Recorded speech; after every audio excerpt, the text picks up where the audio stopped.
સ્વાતિ, મને ખરેખર કંઈ જ યાદ નથી આવી રહ્યું કે એવી તો કઈ વાત હતી જેના લીધે તું મને અહીંયા લાવી છે. મેં તને કહ્યું હતું કે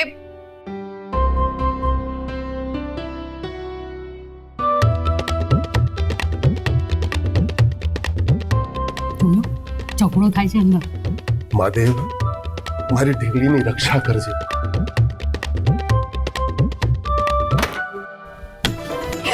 અરે બાપ રે!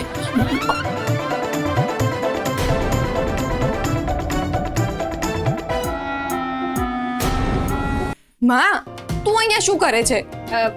દરવાજો સાફ કરતી હતી.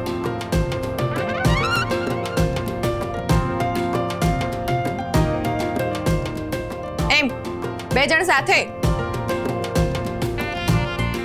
હા બેટા, હું એને મદદ કરતો હતો. વંદના, જો ત્યાં પેલો સહેજ કચરો રહી ગયો. માં, તારા મગજમાં કચરો ભરાઈ ગયો છે. આવી રીતે કોઈની વાતો સંભળાય? હા, આવી રીતે દીદી અને જીજુની પ્રાઇવેટ વાતો સંભળાય? એટલે ના, એવી કોઈ પ્રાઇવેટ વાતો નહોતી. એમ તો ચાલ ને મમ્મી, આપણે સાંભળી. ચાલ. અરે હા, બોલો, શું વાત છે?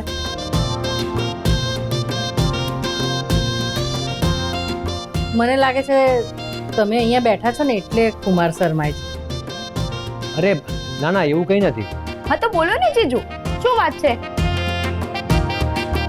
વાત એમ છે કે સ્વાતિ મારી સાથે ખોટું બોલીને મને અહીંયા લાવી છે. એણે મને કહ્યું હતું કે મારે મમ્મીને મળવું છે, અને હવે અહીંયા આવીને કહે છે કે અહીંયા રોકાવાનું છે. ખાલી રોકાવાનું જ નથી, હું તમારા ઘરે જેમ રહું છું એમ તમારે મારા ઘરે પણ રહેવાનું છે.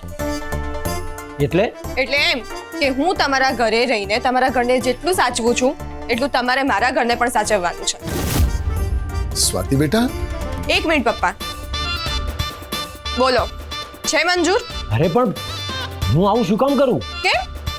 હું આખી જિંદગી તમારા ઘરને સાચવી શકું તો તમે એક દિવસ માટે પણ મારું ઘર ના સાચવી શકો? ઓહ, ફેમિનિઝમ? હા, ના, રિયલાઇઝેશન. શેનું? તમે કહ્યું ને કે સ્ત્રીઓને તો આખો દિવસ જલસા જ હોય છે, આરામ જ હોય છે, તો હું ઈચ્છું છું કે એ જલસા અને આરામ તમે પણ આજે કરી લો. હું આવું કંઈ જ નથી કરવાનું. તો આવજો. એટલે એમ કે જો તમે આવું નહીં કરો તો હું ક્યારેય તમારા ઘરે નહીં આવું. આ સ્વાતિ આચાર્ય ક્યારેય ફરીથી પાટીદાર પરિવારનું પગથિયું નહીં ચડે. સ્વાતિ, મારે તારી સાથે થોડી વાત કરવી છે. મારે પણ. ના, જ્યાં સુધી નિર્ણય નહીં આવે ત્યાં સુધી હું અહીંથી હલવાની પણ નથી. કુમાર, તમે થોડી વાર માટે બહાર જશો? હા.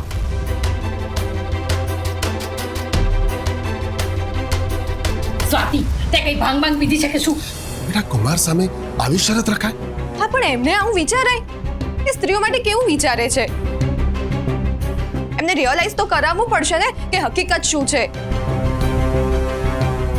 એક દિવસ સ્ત્રીની જેમ ઘર સાચવશે ને ત્યારે એમને સમજાશે કે સ્ત્રીઓની જેમ જીવવું કેટલું અઘરું હોય છે. આ પુરુષોને ક્યારેય કોઈ સમજતું જ નથી. હું સમજુ છું ને જીજુ.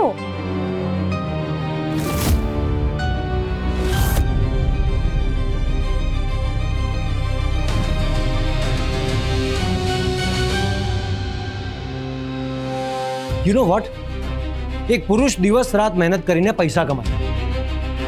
કોના માટે? એના પરિવાર માટે. અને આ સ્ત્રીઓ એમના પર હુકમો ચલાવે છે. અરે પોતાનું ઘર ચલાવવું અને ઘરમાં પોતાનું ચલાવવું એ બંનેમાં બહુ ફરક હોય છે, પણ કોઈ સમજે તો ને. પુરુષોને તો બસ એવું જ લાગે છે કે ખાલી એ જ મહેનત કરે છે, સ્ત્રીઓ તો બસ મજા જ કરે છે. મને એવું નથી બેટા. ના, તમને પણ એવું છે જ પપ્પા.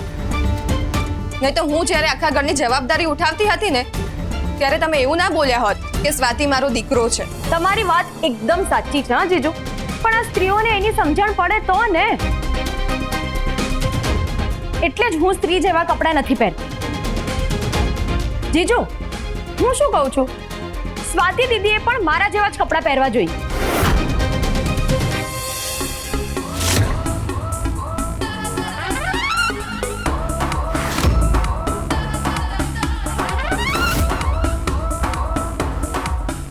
નહીં નહીં નહીં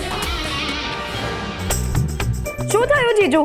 ના ના ના સ્વાતિ જેવા કપડાં પહેરે છે એ બરાબર છે પણ એના વિચારોમાં થોડો લોચો છે. હા, એને બહુ ટણી છે કે જે રીતે તમારા ઘરમાં રહે છે એવી રીતે તમે ના રહી શકો. અરે શેની ટણી છે એને? એ કઈ હાથી ઘોડા નથી બનાવતી.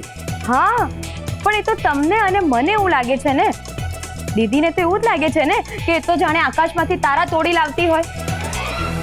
બીજું મને એવું લાગે છે કે તમારે એનો અહંકાર તોડવો જોઈએ. કઈ રીતે? એની શરત માનીને. એટલે હું મારા બધા કામકાજ છોડીને એ કહે છે એમ રહું. એક જ દિવસની તો વાત છે. એક દિવસ તમે એ રીતે રહી લેશો એટલે દીદી શરત હારી જશે. અને એકવાર જો દીદી શરત હારી જશે તો આ જીવન એની તમારી સામે બોલતી બંધ થઈ જશે.